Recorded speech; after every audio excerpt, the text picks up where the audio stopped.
Awesome. Thank you, FPV, for that intro. Hey, everybody. Good evening, and once again, thanks for joining us on Cat Eyes Returns. Tonight we have the research team. They're going to be going over some updates on the map that FPV has been presenting to everybody, along with some new data. So, okay. But tonight is FPV Angel One Conscious series. Cat Eyes and myself, Flat Trotter. So, well, you guys, the fun, you guys just let us know what's going Um, on. mm, Let me hold on. I'm just gonna welcome the chat room like always. Thanks Yeah. for spending your time here to support this hangout and the panel. All mods, make sure you welcome those that come in because um, Tyler and I won't be talking. It will be the researchers. So once they're done, then I'll come back on chat. So make sure you welcome them and keep an eye on the trolls and anybody else that you think is a troll. So please welcome everybody that comes in, even welcome those that are mods as well. I appreciate it. Much love, everyone. Um, we'll just go ahead and start, and I'll give it the floor to FPV, and you guys relax. Yep. Bye. I'll Take. be back. Yep. Take it away, you guys. Right, thanks Cats, thanks Trotter. Hello everyone, FPV here. Right, I'll start this off. Hold on a sec. Right, in previous videos, you've heard me discuss angels and their roles or functions. What I'm going to show you here is how I link the angels to various scriptures and mandalas. I'll just pause the video a sec. Pinpointed their locations in the underworld and tried to account for their number. The count seems to be around 266, going by main writings, plus 7 are mentioned that are unknown to the rest, which seem to be in operation in desolate places and active during sunrise and deactivate at sunset. This suggests to me they are located below 7 of our deserts and operate independently from all the rest. I haven't marked them all on this map as due to their number, we expect them to be occupying all the places in between the halos we call the tropics.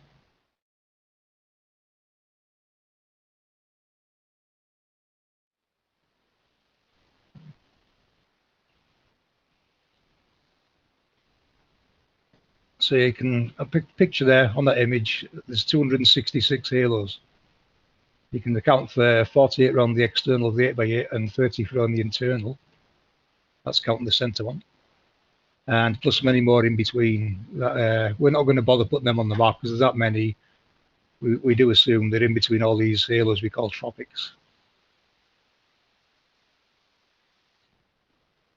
Right, and now on to the roles of said angels. It's evident that the sun and moon movement and navigation are controlled by these projected halos. It's quite possible all of our luminaries are using this network of halos for movement and could give credence to our dome being various layers of electromagnetic halos. Layer 1 being allocated to the sun and moon, and do we see evidence of this in the real world?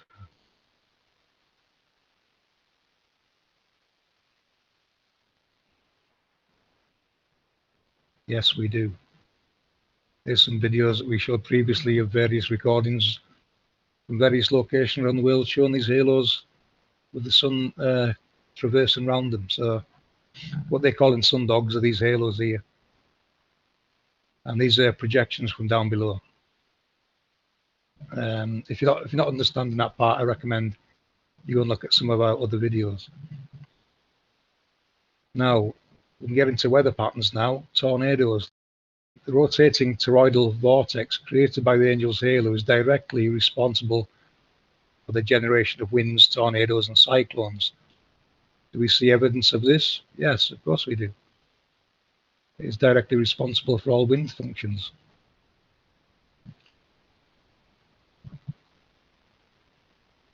Another role that the angels that we figured out is lightning. We can now say lightning has an origin, this being the angel's halo. Add some water and it will start arcing. There's a nice demonstration there for you. So we've got an origin for lightning. Volcanoes. It seems a certain configuration of angels are responsible for volcanoes, mountains, hilly terrain, and raised landmass. Notice the mountains in the distance curving around the edge of the halo in between the angel and the halo is an induction zone. This may play a part in the eruption process. Angels are involved in particle acceleration. That kind of wording comes from CERN. The real terminology would be alchemy, the forming of elements into matter. Earth, air, fire and water being the primary materials used in the forming of matter. This will differ from region to region. Colours are allocated to north, south, east and west in various scriptures, and they seem directly linked to this role.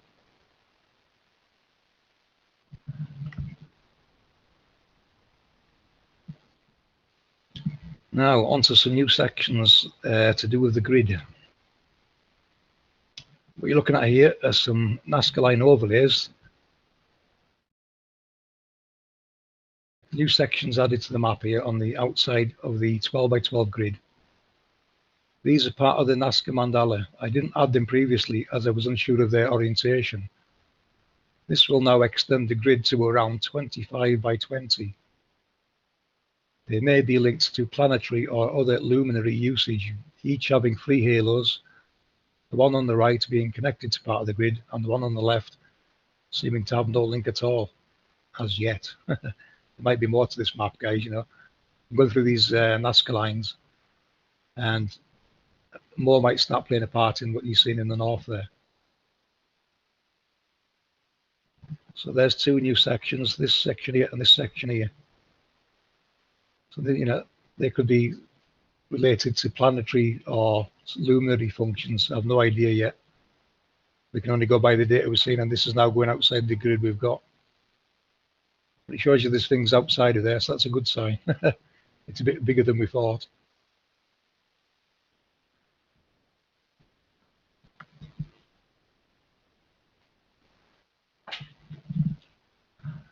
So 25 by 20 grid, I think, somewhere around there. It may expand beyond that yet, we don't know. As we add more Nasca lines, you know, this will adjust accordingly. Here's some more Nasca line overlays. The orientation may not be perfect, but they are close. Note New York having the spider in its vicinity, which appears to connect to a large chamber that connects to Greenland. Triangles appear to mark volcanoes. Various birds are used for different types of signaling or communications, which I've shown on a previous video when using the mimic map. You can see the locations here confirm those transmissions. Have a good look around there, guys. You can see what's relating to what there. The astronaut seems to be in Russia. What else is on there? Condor. Yeah, any birds type. Yeah, any of the birds that you see in the sky there, they're all to do with transmissions.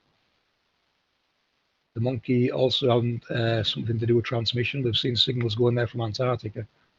Same with Easter Island and other locations. And also take note of what's going on in the north. There's more geoglyphs up there that we've not noticed previously. So even more things to add in the north at some point or other.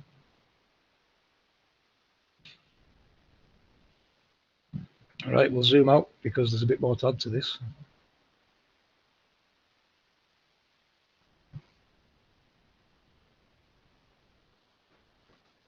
Here are some of the Palpa lines. There's not just Nasca lines, there's Palpa lines also, which is near Nasca.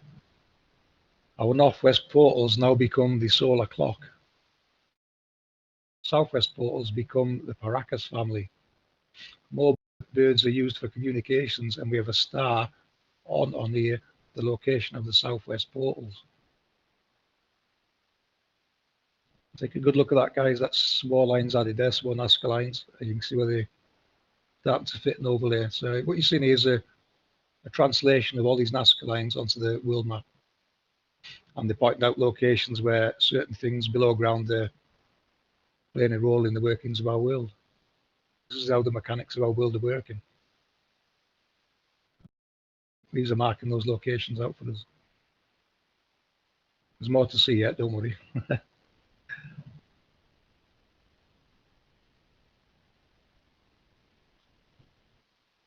Still a lot on there to figure out as well. The tree up in the north there, that looks like something to do with electrical kind of connections to me now.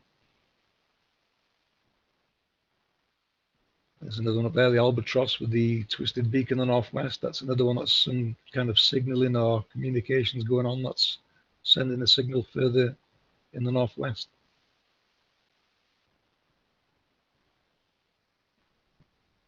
So yeah, you're getting different depictions there of what they call in these locations, the Paracas family, which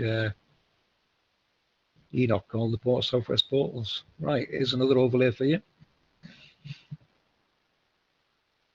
These more on Nazca line overlay showing more of our underworld and how it relates to the human world above. Take note of the locations.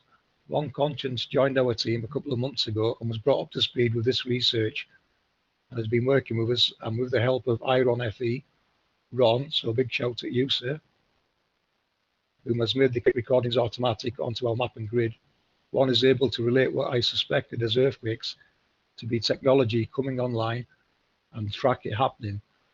I'm now going to pass you over to One so she can show you how we work and how it is all related. Over to you, One.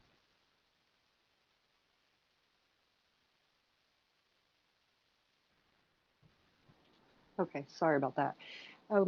Yeah, so I've been working on a world map, and not only has the earthquakes that I began with related, but the work that have moved on to now is also relating greatly, especially with what he just showed you. So let me get my camera turned on.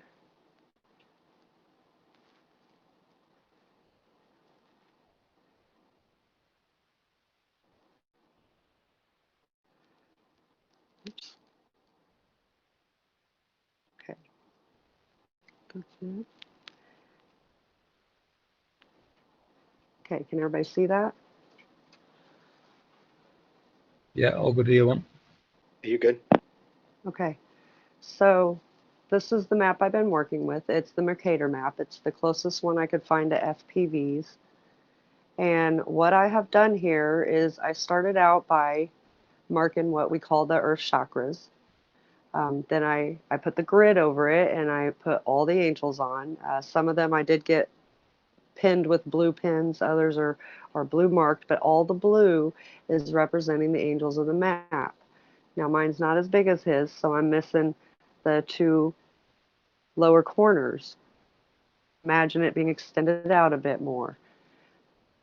Then I also added grid, is all of the chakras connected and angels connected. And as I did this, they started to cross other angel points, other power points. I thought that was a pretty cool connection. Seeing his work now, because we are working separately, even though we're presenting together, which I also think is really interesting, and we're still coming up with the same grid. So I added more information. I have the earthquake paths on my map, marked with the lines and the arrows. I've also went and added what we call the power stations. They're power plants that are all over the earth. And I also added, those are the red ones, by the way, and the white dots are the weather stations. I think they help in aiding in storms and stuff, possibly producing. I think they definitely aid in them. So what I'm trying to show with all of this together is how all of this energy from below, and they're tapping into it and they're causing events to happen in our world. So now let me get let's move in a little bit closer. We can look at a couple of areas that I wanted to show you guys. So first of all, we all know about CERN. So this area right here was really interesting to me. And if you just remember what FPV just showed you, this is where CERN is located. So see how many power stations, and there's red dots that I don't even have marked, but every single red dot, pinned or not, is a power station. See how the arms kind of draw out? Sorry, they draw out from the center. Well, the center there is about where CERN is located. It's between France and, oh, I can't see it. It's covered in Switzerland. pins. Yes, thank you. The map you just showed, FPV, there was definite energy up there towards the north. So all these different things are connecting. We go over here to the United States. Up here we have HARP. See it up in Alaska. It's 2 weather stations right on top of it. And there's a whole trail of them that seem to lead down. Well, during that area, we have a lot of armada storms. We have a lot of odd tornadoes and weird skies that happen. Excuse me. Sorry about that. So when we move down to South America, and you were just showing on your map how the technology over there, and see how it pushes into the angels, and then the volcanoes are right after that. That's a sign that the energy is pushing that land up. South America is about 2,000 feet above sea level, so off from the continent down into the ocean. The map itself is quite confusing. For some questions regarding it. I'm still learning it myself and trying to put it all together. See, we'll go over here to where the New Zealand area is and see how the volcanoes and follow exactly along our quake path. Then there's always the power stations. So I'm still trying to put all of it together. I thought I actually had it all figured out. Then I joined this team and, well, I don't. So I have a lot of questions also.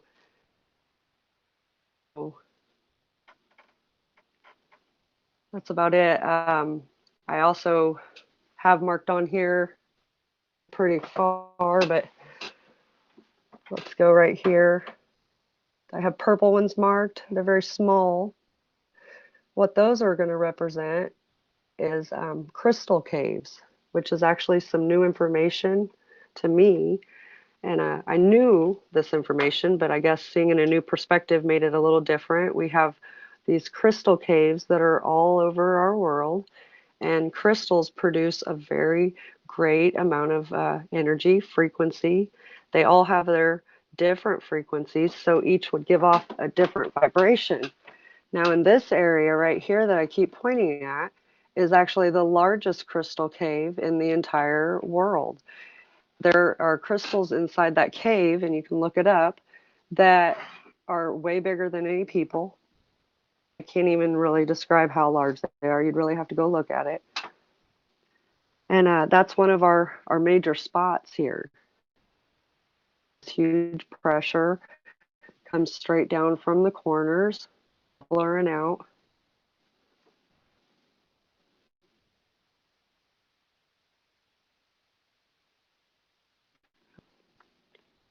You broke up a bit there, Lon. Yeah. Your screen's kind of froze on me.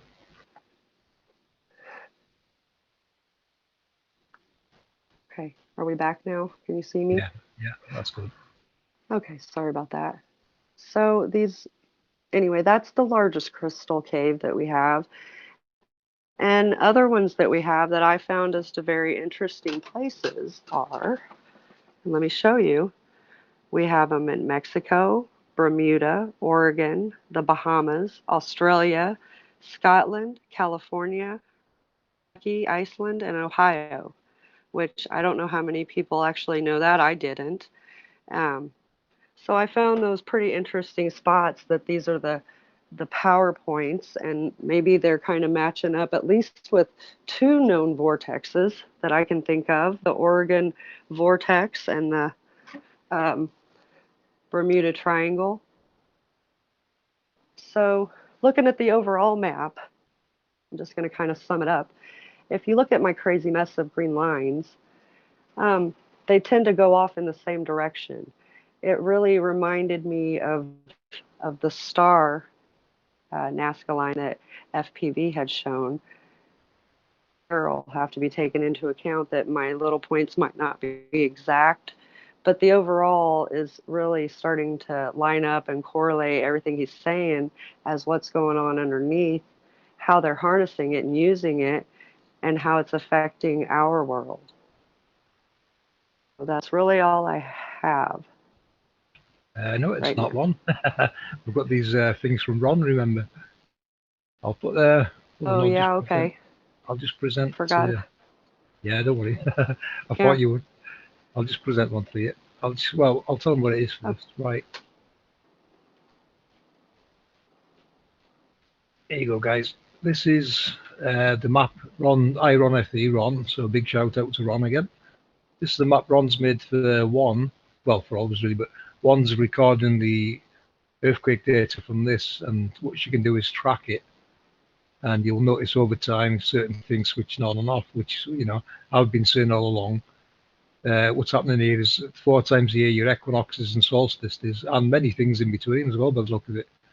The switching going on, and this is what's rerouting the sun and moon on its new paths. So that's what's creating the seasons. There's a lot going on in this, you know, in these images when you're going to see the animation. So this is just a static image, because when I made a video of them recorded for one to show, it's lowered the quality bit. So I thought I'd show you a higher quality image first, so you can see exactly what it looks like. But I'll play the animation now, and I'll just leave it looping, and I'll let you talk over it. And just tell me when you want to switch it off. Hold on, I'll just share it. Okay.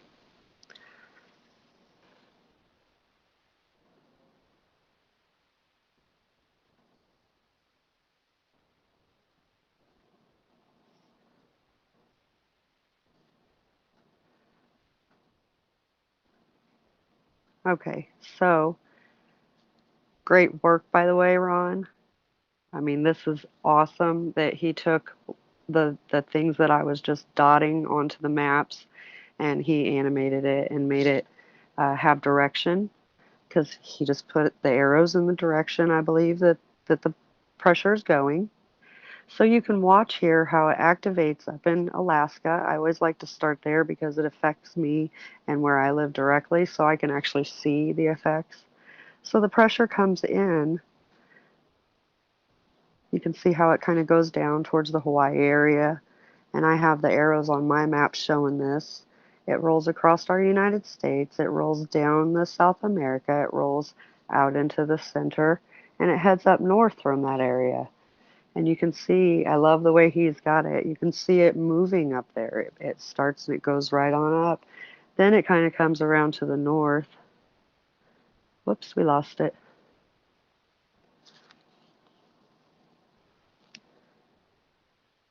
Okay.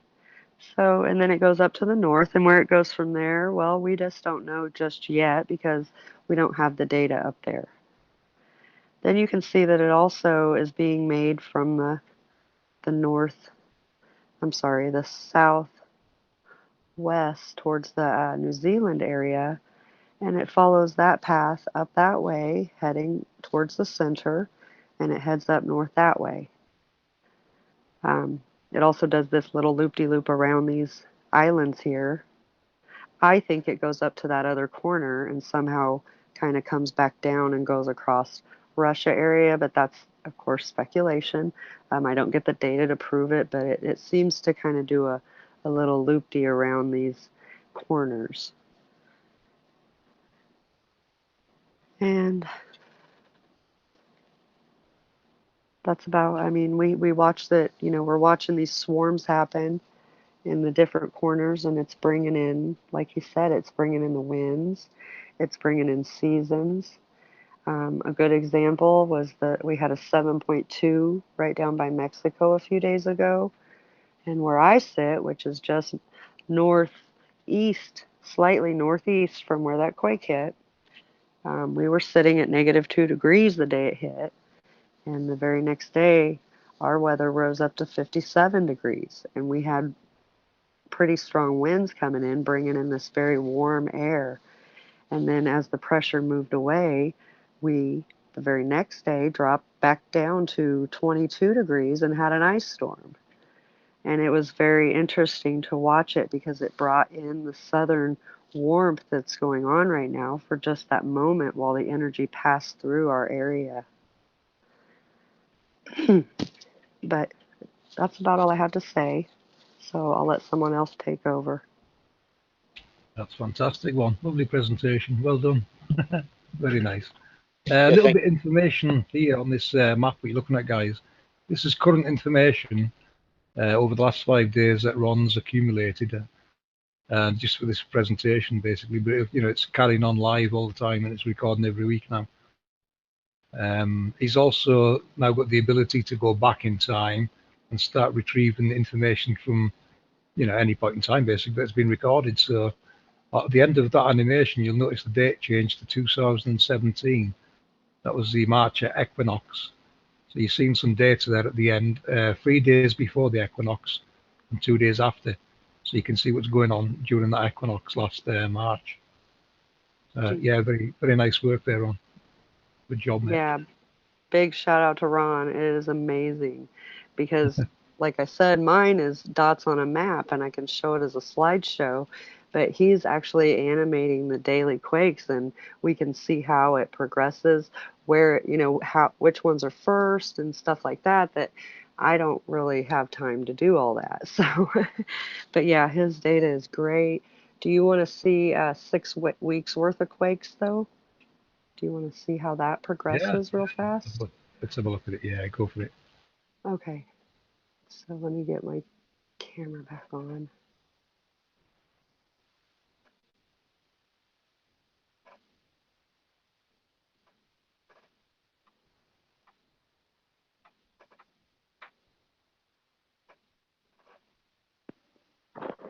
Yeah, thanks a lot, Iron Flat Earth, Ron. We thank you for that. Okay. So this is 6 weeks. So each slide is a week, and we can watch it move. We can see where it swarmed, and this is starting at the beginning of December up to the current week. I finished up on Thursday, and I did switch to the different map, which I want to get moved over to the same map so we have it all on one map. But yeah, it follows the past and it matches up with all that busyness that you had going on that you were showing too, FPV. Yeah, it's nice that. But yeah, that's 6 weeks, and just remember the blue are the shallower, and then it goes to yellow, then orange, then red, and then purple as far as depths go. That's a lot of work there, guys, by the way. That's one's been recording that by hand and plotting it daily. So yeah, a lot of work gone into that. So yet again, big shout out to Ron for saving one a lot of time, which she can now divert into the upper world. Exactly. Which, hey, you're doing a fantastic job as well. It's really nice, that map. It's a team effort. It's a group effort to put this together. It's a lot of stuff to add together and try to figure out what's going on. So we do need more people involved, that's for sure. You know, we've got sun, moon, luminaries, all kinds of things to look at yet and factor into this.